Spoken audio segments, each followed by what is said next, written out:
Hello guys. So ఈ వారంలో markets ఏ విధంగా ఉండబోతున్నాయో దాని గురించి డిస్కస్ చేద్దాం. నిఫ్టీ సెన్సెక్స్ అనాలిసిస్ గురించి డిస్కస్ చేద్దాం. సపోర్ట్ అండ్ రెసిస్టెన్స్ లెవెల్స్ గురించి డిస్కస్ చేద్దాం. అలాగే చాలామంది ఎన్ఎస్డిఎల్ ఐపీఓ గురించి అడుగుతున్నారు. సో ఒకవేళ వస్తే కనుక హోల్డ్ చేయాలా లేదా లిస్టింగ్ గెయిన్స్ బుక్ చేసుకోవాలని దాని గురించి అడుగుతున్నారు. దాని గురించి డిస్కస్ చేద్దాం. అలాగే పాజిటివ్గా ట్రేడ్ అవుతున్న ఒక 5 స్టాక్స్ గురించి డిస్కస్ చేద్దాం. అలాగే టాటా పవర్ రిజల్ట్స్ గురించి కూడా చాలామంది అడుగుతున్నారు. దాని గురించి కూడా డిస్కస్ అనేది చేద్దాం guys. So first of all market analysis చేస్తే కనుక మనం ఎస్టర్డే వీడియోలో కూడా డిస్కస్ చేసాం.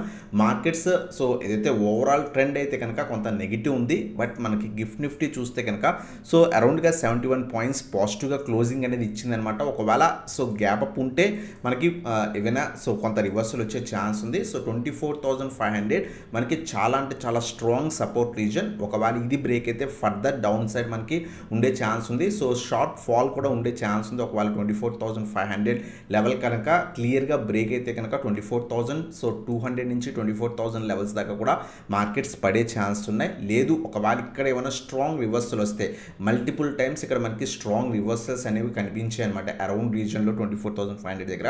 సో ఇక్కడ ఏమైనా స్ట్రాంగ్ రివర్సల్ వస్తే కనుక ఈ వారంలో మళ్ళీ కూడా 24,700 నుంచి 750 రీజన్ మనకి టెస్ట్ చేసే ఛాన్స్ ఉంది. అలాగే 24,900 నుంచి 25,000 లెవెల్స్ టెస్ట్ చేసే ఛాన్స్ అనేది ఉందన్నమాట. సో దాని ప్రకారంగా ట్రేడ్ ప్లాన్ చేసుకోండి. సో ఏదైతే మనకి ఈ రీజన్ బ్రేక్ అయితే కనుక మనకి ఫర్దర్ సెల్ ఆఫ్ మార్కెట్లో ఉండే ఛాన్స్ ఉంటుంది. సో స్టిల్ మనకి మీడియం స్మాల్ క్యాప్ స్టాక్స్లో కొంత ప్రాఫిట్ బుకింగ్ అనేది జరుగుతుంది. సో దాన్ని బేస్ చేసుకొని మనం ఫర్దర్గా కూడా సో మార్కెట్స్ పడే ఛాన్స్ ఉంటుంది అనమాట. సో ఈ రీజన్ ఒకవేళ బ్రేక్ అయితే కనుక షార్ట్ ఫాల్స్ ఎక్స్పెక్ట్ చేయొచ్చు మార్కెట్లో. లేదు 24,500 దగ్గర కొంత సైడ్ వేస్ నడిచి స్ట్రాంగ్ రివర్సల్ ఏమైనా వస్తే కనుక సో మళ్ళీ కూడా 24,700 రీజన్ అలాగే 24,900 నుంచి 25,000 లెవెల్స్ ఈ వారంలో మనం ఎక్స్పెక్ట్ చేయొచ్చు సో నిఫ్టీలో. సో అలాగే మనం సెన్సెక్స్ చూస్తే కనుక సెన్సెక్స్ మనకి ట్యూస్డే మనకి వీక్లీ ఎక్స్పైరీ ఉంది. సో మనం అబ్జర్వ్ చేస్తే కనుక సెన్సెక్స్ కూడా ఓవరాల్ ట్రెండ్ నెగిటివ్గానే ఉందన్నమాట. సో నియర్ బై రెసిస్టెన్స్ మనకి 80,000 లెవెల్ నియర్ బై సో ఏదైతే స్ట్రాంగ్ సపోర్ట్ లెవెల్ కింద యాక్ట్ చేసే ఛాన్స్. ఒకవేళ ఇది బ్రేక్ అయితే కనుక సో నెక్స్ట్ స్ట్రాంగ్ సపోర్ట్ అరౌండ్గా 78,800 నుంచి 79,000 లెవెల్స్ దాకా కూడా ఉండే ఛాన్స్. ఒకవేళ ఈ రీజన్ బ్రేక్ అయితే షాప్ సెల్ ఆఫ్ ఆల్మోస్ట్ మనకి 1000 నుంచి 1200 పాయింట్స్ షాప్ సెల్ ఆఫ్ ఉండే ఛాన్స్ ఉంటుంది అనమాట. సో ఈ రీజన్ దగ్గర ఏమైనా స్ట్రాంగ్ సపోర్ట్ తీసుకుంటే రేపు కనుక ఏమైనా స్ట్రాంగ్ సపోర్ట్ ఈ రీజన్ అరౌండ్గా తీసుకుంటే మళ్ళీ కూడా మనకి 82,000 లెవెల్స్ మనకి మేజర్ రెసిస్టెన్సెస్ కింద కనిపిస్తున్నాయి. సో ఇది మనకి Sensex supports and resistance levels అనమాట ఈ వారం కోసం. అలాగే కొన్ని పాజిటివ్ స్టాక్స్ గురించి డిస్కస్ చేసాము. చాలా మంది టాటా పవర్ రిజల్ట్స్ గురించి అడుగుతున్నారు అన్నమాట. కొంత పాజిటివ్ రిజల్ట్సే పోస్ట్ చేసింది. సో ప్రాఫిట్ ఆఫ్టర్ ట్యాక్స్ మనం అరౌండ్గా 9% అనేది గ్రోత్ అనేది కనిపించింది అనమాట. సో అలాగే రెవెన్యూ కూడా అరౌండ్గా 4% సో మనకి పాజిటివ్గా చూపించింది ఇయర్ ఆన్ ఇయర్ కంపేర్ చేస్తే కనుక. అలాగే మనకి చూస్తే కనుక ఎవిడిటా కూడా ఆల్మోస్ట్ 17% దాకా కూడా పాజిటివ్ చూపించింది అనమాట ఓవరాల్గా. సో టాటా పవర్ రిజల్ట్స్ కొంత పాజిటివ్గానే మనకి కనిపిస్తున్నాయి. స్టాక్ చూస్తే కనుక సో ఏదైతే 400 నుంచి 410 చాలా స్ట్రాంగ్ రెసిస్టెన్స్ రీజన్ మనం అబ్జర్వ్ చేస్తే కనుక ప్రీవియస్గా కూడా ఈ పర్టికులర్ స్టాక్ 400 నుంచి 410 రీజన్స్ మల్టిపుల్ టైమ్స్ టెస్ట్ చేయడం అక్కడి నుంచి రివర్సల్ అవడం జరిగింది.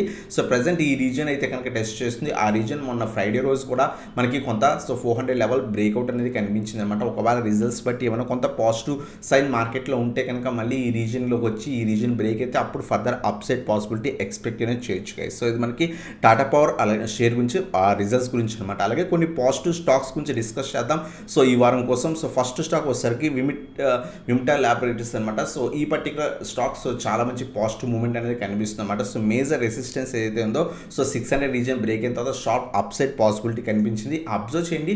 So already last week sharp momentum కనిపించింది అనమాట. ఒకవేళ పడుతుంటే 650 లెవెల్ టెస్ట్ చేస్తుంది. సో ఈ రీజన్ దగ్గర రివర్సల్ వస్తే యాడ్ అనేది చేసుకోవడం బెటర్ గైస్. సో ఇది మనకి విమిటా ల్యాబొరేటరీస్ గురించి అనమాట. అలాగే టీఐ ఆల్రెడీ మనం టీఐ 400 లెవెల్స్ దగ్గర నుంచి చెప్పుకుంటున్నాం. ప్రెజెంట్ అయితే కనుక 500 లెవెల్ సో టెస్ట్ చేస్తుంది. ఈ రీజన్ పైన సస్టైన్ అవనేయండి. సో మండే అబ్జర్వ్ చేయండి. ట్యూస్డే ఒకవేళ ఈ రీజన్ పైన సస్టైన్ అయితే ఫర్దర్ పాజిటివ్ ఉండే ఛాన్స్ ఉంది. మల్టిపుల్ టైమ్స్ ఇక్కడ టెస్ట్ చేసి కొంత ఫెయిల్ అయింది. సో కంప్లీట్గా అబ్జర్వ్ చేయండి. అబ్జర్వ్ చేసి సో ఒకవేళ ఈ రీజన్ 500 510 రీజన్ అబోవ్ సస్టైన్ అవ్వగలిగితే కనుక సో అప్పుడు మనం అక్యూములేట్ చేసుకోవడం బెటర్ అనమాట. సో 550 లెవెల్స్ దాకా కూడా మనం ఎక్స్పెక్ట్ అనేది చేయొచ్చు గైస్. అలాగే నెక్స్ట్ స్టాక్ వచ్చేసరికి స్కిప్పర్ అనమాట. స్కిప్పర్లో కూడా strong reversal almost continuous fall తర్వాత 450 లెవెల్స్ దగ్గర స్ట్రాంగ్ రివర్సల్ అనేది కనిపించింది అనమాట.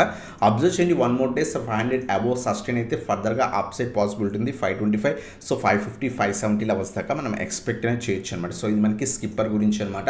అలాగే నెక్స్ట్ వన్ వచ్చేసరికి గ్యాలెంట్ గైస్. సో ఈ పర్టికులర్ స్టాక్ ఓవరాల్ ట్రెండ్ అయితే కనుక కంప్లీట్ పాజిటివ్ ఉంది. సో ఫర్దర్గా కూడా మనకి అప్సైడ్ పాసిబిలిటీ ఉంది. అబ్జర్వ్ చేయండి. 750 లెవెల్స్ ప్రెజెంట్ అయితే కనుక టెస్ట్ చేస్తుంది.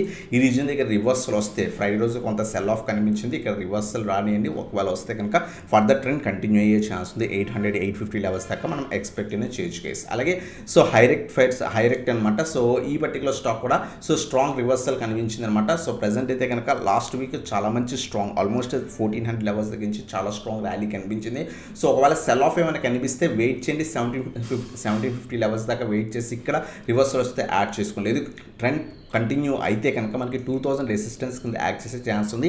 ఈ రీజన్ బ్రేక్ అయితే ఫర్దర్ 2200 నుంచి 2300 లెవెల్స్ దాకా కూడా మనకి అప్సెట్ పాసిబిలిటీ ఉంది గైస్. సో లేదు పడుతుంటే కనుక వెయిట్ ఫర్ 1750 నుంచి 1800 లెవెల్స్ దాకా వెయిట్ చేసి ఈ రీజన్లో రివర్సల్ వస్తే అప్పుడు యాడ్ చేయండి. ఎందుకంటే స్ట్రాంగ్ ర్యాలీ తర్వాత కొంత పుల్ బ్యాక్ ఇచ్చి అక్కడ రివర్సల్ వస్తే కనుక ఫర్దర్ అప్సెట్ పాసిబిలిటీ ఉందన్నమాట. సో ఇవన్నమాట కొంత పాజిటివ్ స్టాక్స్ అనమాట. అలాగే చాలామంది ఎన్ఎస్డిఎల్ ఐపీఓ గురించి అడుగుతున్నారన్నమాట. సో ఎన్ఎస్డిఎల్ ఐపీఓ మనకి ఆగస్టు 1st కంప్లీట్ అయింది. సో చాలామంది ఒకవేళ ఐపీఓ అలర్ట్ అయితే కనుక మనకి హోల్డ్ చేయాలా లేదా సెల్ చేయాలని అడుగుతున్నారు.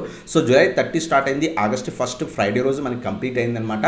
సో రేపు మనకి అలాట్మెంట్ టెంటేటివ్ అలాట్మెంట్ అనమాట. సో రేపు కనుక ఒకవేళ అలాట్ అయితే కనుక so long term view hold చేయాలా లేదా అని చాలామంది అడుగుతుంది, దాని గురించి డిస్కస్ చేద్దాం.